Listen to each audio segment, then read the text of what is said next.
We're back, and we've got Brady Ramsey again with Over the Top Magic. Really excited to have you, Brady. How you doing? Doing all right. How are you doing? Excellent, thanks. So this is the last one of our little series here on doing trade shows and how to have a successful trade show, and hiring entertainment is a part of that. So today we're going to talk about what to do after the event. So there's like a post-event, post-show analysis. Why don't you tell us a little bit about that? Okay. Well, at the end of the trade show, the company is going to want to look into how the trade show went versus having entertainment there versus not having entertainment there. Was it worth it? And they're going to go over the statistics on, like if it was worth it and if they'd want to do it again. So, because if all the research and stuff they put into it and the money they spent, they want to make sure that it wasn't a waste. So. Right. Is it something that you would want to maybe be involved in? Would that be curious to you for them to get you on the phone and talk to you about it? Or is it really just something they can do on their own, or both?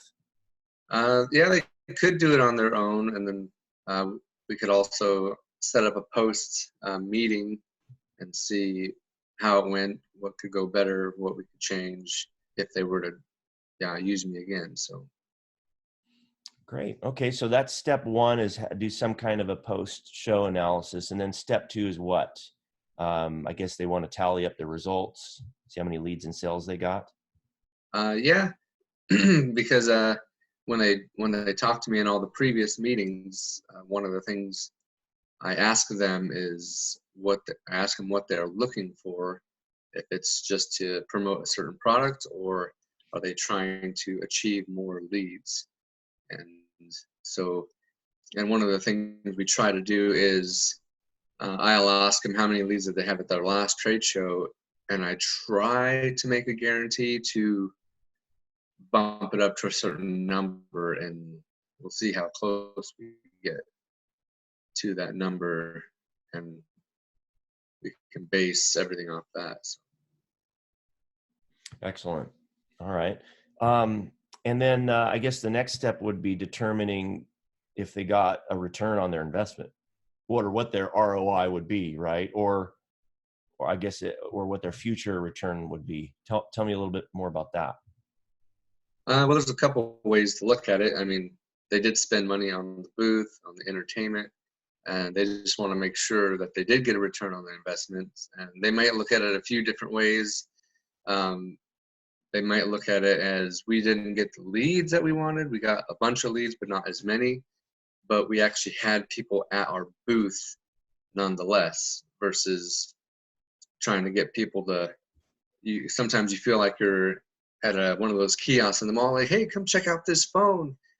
and people are just like, they don't want to be bothered with that. But if there's something drawing them to their booth, then it's up to the entertainment and the sales from there to hook them in. So that's where I would go with that. So.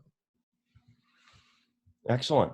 And then I guess last, they want to plan for the next event, right? So hopefully with you. Yeah, that's that would be my assumption, my plan. If it goes the way they wanted it to go, and they got the leads that they wanted, and they start now their sales funnel's a lot bigger than it was last year, or has the potential to be with all the new leads.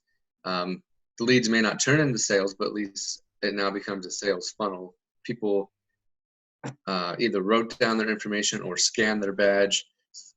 They were willing to give their information to be contacted. So without that, you don't have a lead. So that's what we're going for there. And the entertainment was good too. Then don't fix what's not broken. If it works, then go ahead and use Magician again, especially if you want to use me again.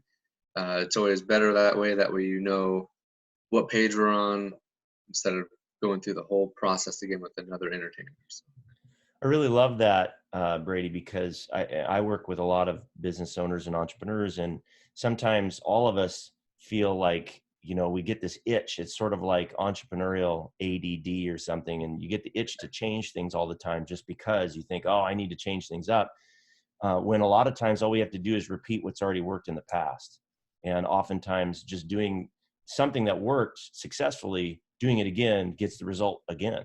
So I think that I love what you said. If we were able to get a successful outcome from a trade show using an entertainer such as yourself, I would just want to do it again.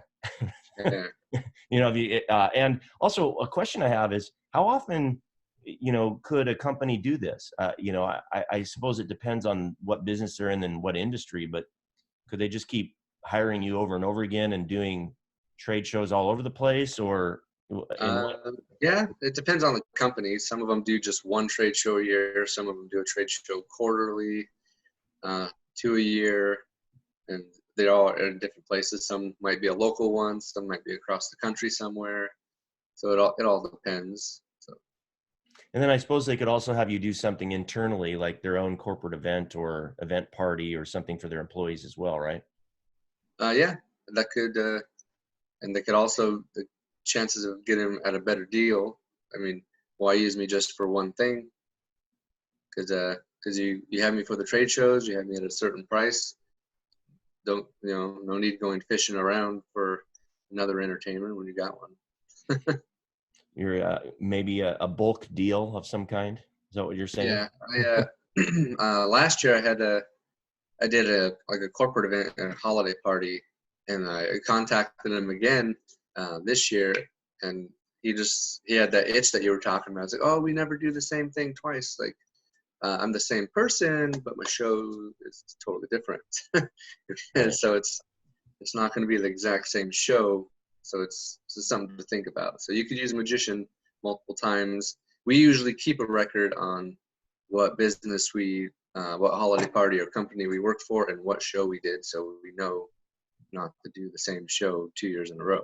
That's great. I didn't know that. How many? So you prepare multiple shows, right? And you continually evolve and make even add new things and Yep. alter it as you go. Yeah. Well, so And that's we even try better. not to do the same show twice. Yeah. Well, and I assume sometimes in a business, even if I know you don't do this, but even if you were to do the same show, if it's been a year or two, and sometimes there's new employees and things change, and also people forget. Yeah. Well, I wouldn't even if they mind. forget, yeah, if they forget, then I didn't do my job right. Ah, But there are times where I'll ask the repeat customer what tricks they would like me to do again if there was any, and they'll remember it. kind of like their favorites. They might want to see, hey, we got to see that one again. Yeah. Okay, yeah. So it could be nice to have some things, kind of like when a band goes and plays. Sometimes people want to hear their classic songs, Yeah. so they have their It's favorites. a They might, bummer when they do something new. So yeah, right. Oh, that's great. Oh, that's awesome. Okay, so I think we've covered it. Let's just recap, if you don't mind. So we talked about how to have a better trade show and how to have an easier process and do it within a budget and find great talent and get more leads and sales. And we covered making a plan, finding entertainment to begin with, how to hire them, how to put on the actual event, and then what to do post event to make a better experience. What any other thoughts you want to share, or anything you want to say to about the recap? uh, no, not really on the recap. Just if you end up watching these videos and you have a trade show coming up, you don't want to wait. So some of them might take weeks in the planning. So you don't want a last minute decision. So That makes sense. And where are you available to go? Are you for hire everywhere, or in certain areas? yeah, I can go anywhere in the country in Canada. I I actually don't have a passport at the moment, so but anywhere in the country I can go. If your trade show's over there, just well, we talk about the logistics on flight and hotel when we speak about the event. So So if somebody in Australia or the UK wanted to hire you and they were willing to pay for you to get out there, would you consider getting the passport? oh yeah, because as long as it's far enough in advance, because passports take like a month to get or whatever it takes. So yeah, I'd go wherever. Awesome. Cool, man. All right. And how does somebody get a hold of you if they want to work with you or ask you questions? There's lots of ways. You can email me. I have a few different emails. There's a overthetopmagic@yahoo.com. There's Brady at overthetopmagic.com. There's just look up Over the Top Magic on Facebook or Brady Ramsey on Facebook, or and all of those things I just mentioned will have a phone number in there somewhere. So yeah. All right, Brady. Thank you so much again. This has been really helpful. I'm sure a lot of people are going to appreciate this and learn a lot from it. Yeah, glad to help.